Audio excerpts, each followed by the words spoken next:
Hello, my name is Kate, and I'm really stoked you're back with me today. I know I've been a little MIA the last few weeks, but I think today's going to be the perfect day to talk about balance. I think a lot of us can easily struggle with balance, especially when we start getting busy. So we ask ourselves these questions. Are you struggling to maintain balance between your successful work life and your home life? Are you constantly feeling burnt out or on the verge of a meltdown? Don't worry, you are not alone. I felt like this the last little while because I have done more photo shoots in the last month than I have ever in 1 month, ever. And it has been absolutely amazing. It's been a combination of booked photo shoots and creative photo shoots, which I'm going to go into a lot more detail on over the next few weeks. But when you get that busy, some things have to give. Otherwise, you are just giving all the time, and you're not getting enough back for yourself, and you're going to burn out. And for me, my busy season's the summer, but this year, this season is the busy season, so something has to give. Today, I'm going to give you tangible ways of being able to maintain that balance and not get lost in the chaos of business, but also being able to maintain your home life. I feel like this is something I can speak very strongly on because a little bit of backstory on me. I am a mom. I have 2 little kids. They're in school, but they're also in sports just about every day of the week. So my work life is a little bit of a juggle. I'm working when they're in school. I work when they're at dance practice or they're on the soccer field, and they're all over the place. But also, I'm trying to maintain a home life as well. So there's still laundry to wash. There's still laundry to fold and put away. And trust me, that doesn't get done every week as I would like it to, because there has to be a balance. And sometimes things have to give. And that's okay. It's adjusting to allowing that to happen. So today I'm going to give you these items as to what helps me maintain this balance through this crazy busy time in my life that I think a lot of us can also appreciate and take those steps themselves. The first most important step is to, yes, you've got your business going, but also you need to determine what your work hours look like. Some people, they are home, they perhaps aren't married, they don't have children, they don't have other commitments, so they could work 12 hours a day if that's what suits them, but that is what's going to help elevate their business. However, you have to establish what hours you can physically put in, but also be able to break it out so that this is your business, this is the life, and this is the hours you can put into this business. This is also your personal life, and that can include meal planning and fitness and just journaling and meditation, whatever your personal life might be. It could be just sitting and reading a book for an hour, but if that's what you need to fill your own bucket, then you have to schedule that into your day.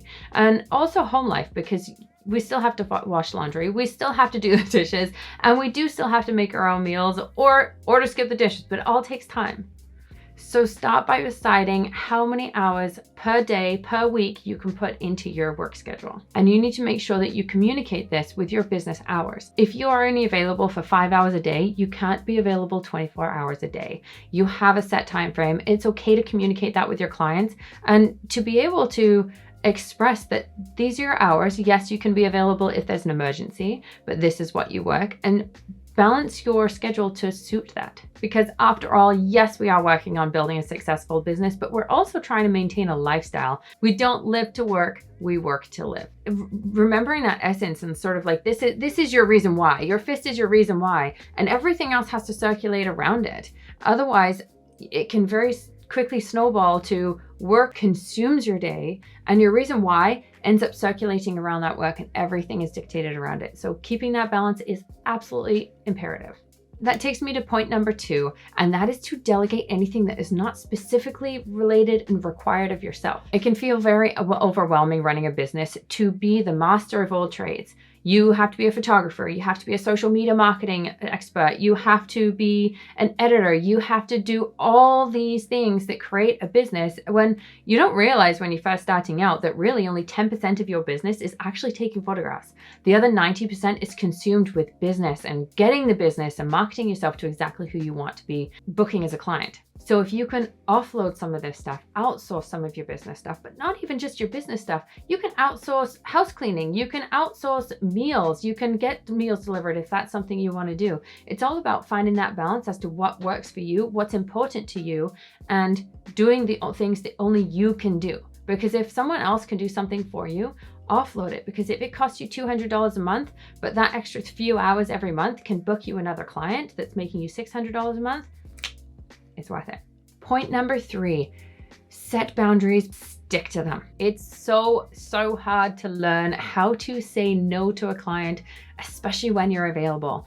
Typically for me, I like to book about 2 photo shoots a week, and that can include during the school days when my children are at school and I'm completely available, or working an evening or a wedding, because then I'm taking time away from my kids, and my family is my why.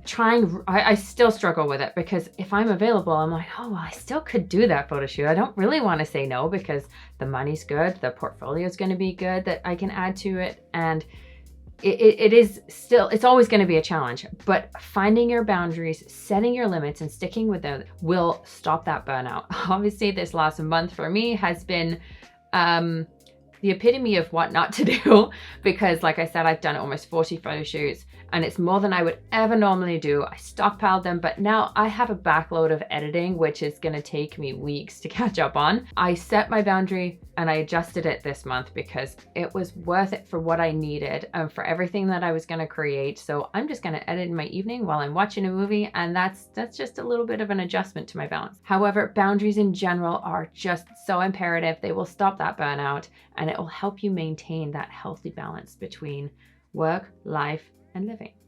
And the 4th and final point that I'm going to talk about today is take time off. It is okay to take time off when you need to, whether that's a vacation or a morning or a date, whatever it is, it's okay to switch off. For me, as I'm a parent, I'm a wife, I'm a business owner, so time off doesn't happen very often. And you know what? I actually got time off yesterday, and it was so glorious. My children had a sleepover. I had worked a 12-hour day that day that they had been dropped off. And my husband actually went away for work for a few days. And I had the whole house to myself from 6 a.m. when I got woken up until 1 p.m. in the afternoon. And those 7 hours were just, I felt like I didn't know what to do with myself, honestly, because my house is never empty. There's always people in it. There's always someone that's gonna come around the corner, have a conversation with me. And that was my time off. That was my little temporary reprieve, and it was phenomenal. But also, like, taking those times to like go out for an evening with your friends, to go on vacation because you want to and not work while you're there, that is going to fill your bucket every so many months whenever you go away. And it also gives you something to work for, to plan for, and get excited for. Because yes, we love our work. Yes, that's why we do it and we're building that business. But to be able to look forward to things and find that healthy balance is just absolutely incredible. So maintaining that healthy balance between business and personal life is so imperative, not only for your emotional well-being, but also for the success of your business. So remember, establish a schedule that works for you, not anybody else, that works for you. Delegate tasks that you don't need to be doing, that someone else can help you do, because then that relieves your time and you can then work towards the stuff that no one else can do for you, for your business, for your life. Number 3, set boundaries.